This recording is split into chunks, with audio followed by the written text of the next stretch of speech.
Howdy guys, and welcome to the first ever Half-Baked Productions mod video. Now I don't know what I'm going to call this video, or what's going to be in it going forward, but for now, I'm just going to cover mods that, up until this point, I have been unable to live with, or even play Skyrim without. And just as a little bit of a forward, I won't, at least for the most part, be covering mods that everyone else has covered, because honestly that's really boring, and me being someone who loves modding hates when you just get repeat mods in some sort of review. That said, let's get right into the video, and future me, roll that intro.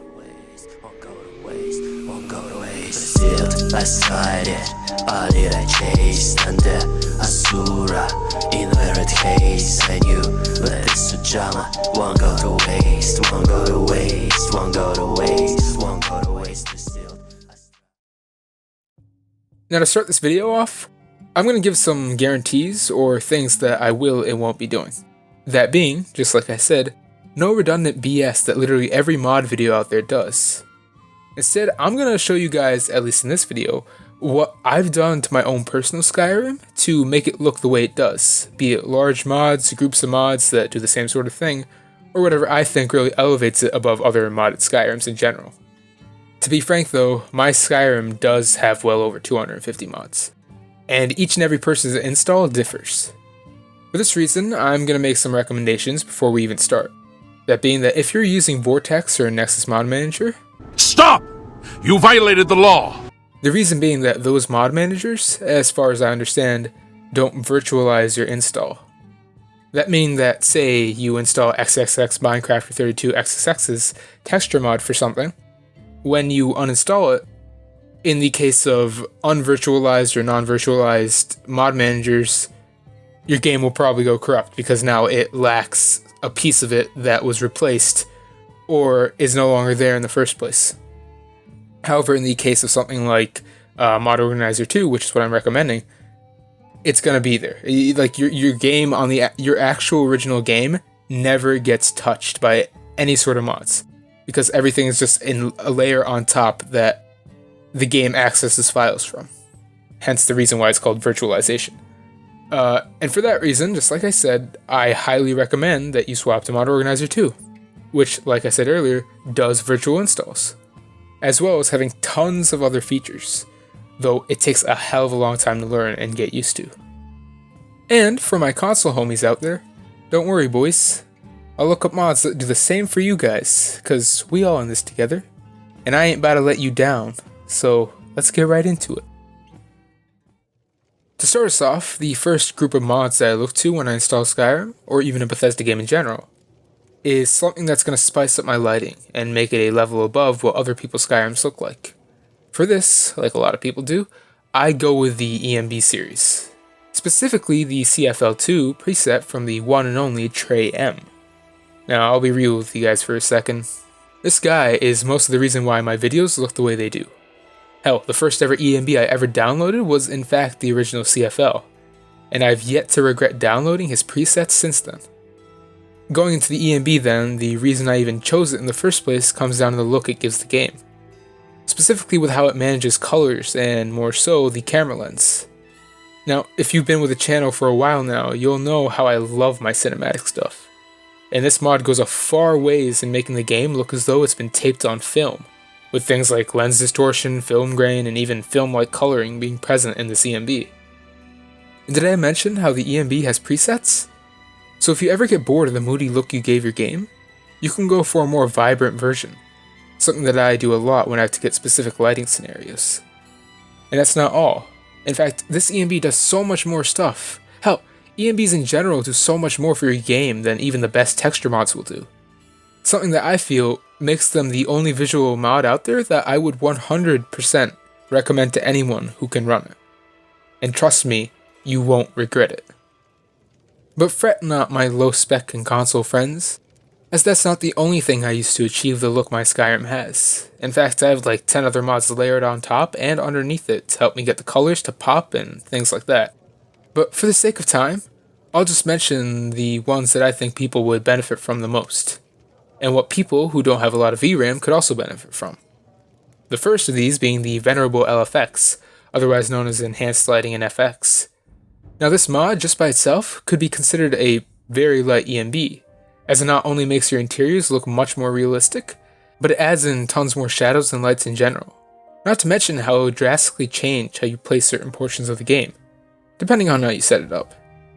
In addition, this mod also has patches for just about anything you could imagine, especially for the previously mentioned ENB, and it's pretty damn performance friendly, given you don't install the exteriors module. There's also tons of other features that this mod has, including window glow, smokier taverns, and even weather-based lighting, which at least in my opinion sets it a world apart from other lighting mods. Not to mention it's on console too. That said, I know that there's a massive audience even lower than current gen consoles in terms of specs. Hell, I used to be one. So this next section goes straight to you guys. That being a few mods that back when I ran Skyrim on a potato, I couldn't live without. The first being Imaginator by My Good Eye and Gopher, with help from Vivanto and Diopri. This mod lets you tweak each and every aspect of your Skyrim's tone, to some extent, with sliders for just about everything from how orange you want your oranges, to things as simple as blue and luminosity. But since most people already know about it, I'm going to start getting into the obscure performance savers. With those three, all of which are by the same author, Simtar123, and meant to work in conjunction with each other, being simply darker interiors, saturation increase, and simply better lighting. Though the last one only exists for Whiterun as of current. What these three do in conjunction with each other is to essentially make lighting within your Skyrim much more dramatic, by making sure all sources of light that cast shadows are physically coming from somewhere, hence making interiors really dark in a lot of places, but at the same time much more atmospheric. That said, I do understand the need for a playable Skyrim, and as a counter to those much more cinematic performance friendly mods, I also present RLO, otherwise known as Realistic Lighting Overhaul. What this mod does is essentially make a similar stance to the previous three, but with a much wider, and to be honest, much less detailed, coverage of Skyrim. Where with this one, the game does have a few fake lights, but also lacks the overlit nature of vanilla, making it a kind of blend between vanilla and super immersive dark lighting. And coincidentally, was my lighting mod of choice prior to my PC upgrade. The next little tidbit after that really light coverage of lighting mods that I just did is LOD mods, otherwise known as level of detail mods. Now, a fair warning with this for you modding veterans, I ain't gonna delve into that Dandelion shit. Mostly because I know how daunting it can be for a beginner to get into it, and how it's basically impossible for some users to even touch it because of how intimidating it is. So, to start, I'm just gonna go over things that make LODs look better, and more importantly, help with those nasty LOD pop-ins. Now, the first ever LOD mod I ever downloaded has essentially helped me look at trees from a distance at all in Skyrim. That being the amazingly performance-friendly Trees LOD with Shadows by Xtudo. What this mod does is just that. It gives distant tree models shadows, not only making them a million times more believable in the world, but also makes that sudden pop-in when they change from having no light cast on them to suddenly having it cast less apparent. And I'll be real with you for a sec, chiefs. It's prevented me from having to re-record things a lot. That said, trees alone won't save your LOD woes, which is partly the reason I use so many lighting mods in conjunction with each other. And to help with that, what I've done is combine the tree mod with my second favorite LOD mod, which is technically not really a LOD mod, but has a mod that adds onto it that does so, Realistic Water 2. And the mod that makes this LODs look better, Realistic Water 2 LOD Fix. But before going ahead, Realistic Water 2 is not as performance friendly as I'd like. But in terms of fixing the LOD problems that I've always had with water, it goes a long way. Not only making the water way better suited to the game's geology, but just in terms of the poppin' I keep mentioning all the time. The next mod, or group of mods, that I tend to use in conjunction with these two, can differ depending on your preferences. But the three mods are Train LODs Redone by Taggurter, I don't know how to pronounce that, and HD LOD Textures by Abenderon, or Darker Distant LODs by Omega 2008. What these mods do is essentially try to solve the same problem. That being, getting that lighting to work just right with LODs and their subsequent poppin'. Now by this point, you may have realized that I go for a very modular style when I get mods, i.e. get a bunch of little mods that do what one big one can. And this is no different than with the previous ones I chose to use. That being that Train LOD Redone combined with HD LOD textures simply upreses distant LODs and adds some noise and shadows to help make certain changes more visible, as a gross oversimplification, most specifically with grass. Well, Darker Distant LOD accomplishes the same sort of feat, but by simply darkening certain LODs to make them seem, like with the Tree LOD mod I used, as though they weren't LODs in the first place. All three of which help tremendously with poppin', though I prefer Train LOD Redone in combination with HD LOD textures, simply for its modularity. The next two mods are perhaps the biggest component, then, in how I manage my LODs, outside of simply darkening colors to simulate light. Those of course being Obsidian Mountain Fogs by High Shut Up, Arendelle, and Dr. Megablast, and Morning Fog by Manny GT, Ego Carib, and Desmera. What these mods do is essentially as their title state, that being adding fog to certain portions of Skyrim where they would make sense, i.e. the mountains and certain waters. In the case of the Mountain Fog mod, it goes a long way in solving the problem with sudden rocks popping in and even the occasional flickering, not to mention how they make Skyrim feel so much more atmospheric, which is why I use them. As for the Morning Fogs mod, what it does is add fog to the water of certain areas around a certain time of day, though that can be configured last I saw, with fogs in this case also hiding any potential issues that the other mods may not to mention how performance friendly they are. That said, I don't know whether or not some of these mods are even on console, though I will of course look and link them accordingly. Moving on to the next few mods, which for time's sake will be the last group for today, that I feel have really sent my Skyrim to another level, are the texture mods. Now, for the sake of not just throwing 4K and 8K textures at you guys, I'm going to be aiming for textures of all kinds, just so long as they aesthetically fit the more cinematic yet playable look that I've gone with, or as I like to call it, Vanilla++. That said, the first ever mod I downloaded for Skyrim SE was Gecko's 4K mountain textures, by Lazy Gecko. Duh. What this mod does is just what it says on the tin. It upreses the mountains to 4K. The way it does it stylistically, however, is what I really care about, and to be frank is the reason I don't download other rock texture mods or just texture mods in general. That being that it doesn't aim for super realistic textures, and rather falls into that almost Fallout 4 aesthetic that Skyrim had overshot, but has kind of become nowadays. With this retexture really nailing the look that Skyrim had when it was released, but with a little bit more kick and detail in the places that it was needed. That's the reason I love this mod so much.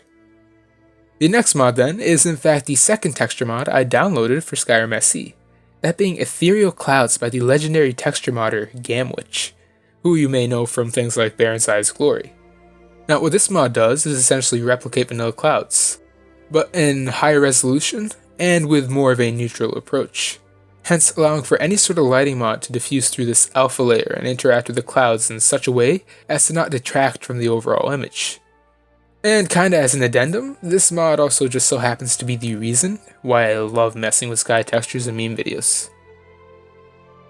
The third mod that I use for my textures that I feel I couldn't live without is actually a collection of mods, focused solely on making the outdoor grounds of Skyrim just a little bit easier on the eyes, though some of those use more VRAM than I'd like for them to. Those being Skyrim SE Improved Puddles by PC Gamer, Alsopa HD Dirt Blast SE by Alsopa, Deathbell HD by Fading Signal, Realistic Dandelion Seeds, which have the resolution of 4K to 1K, by Achintag, Ashpile Retextured by Haladoon, and of course, though not exclusively a texture mod, Landscapes Cathedral Concept, which according to the tag is by the community. Now, I'll be cycling through the comparisons on these mods just to give you a few good looks as to what they do, and how well they do it.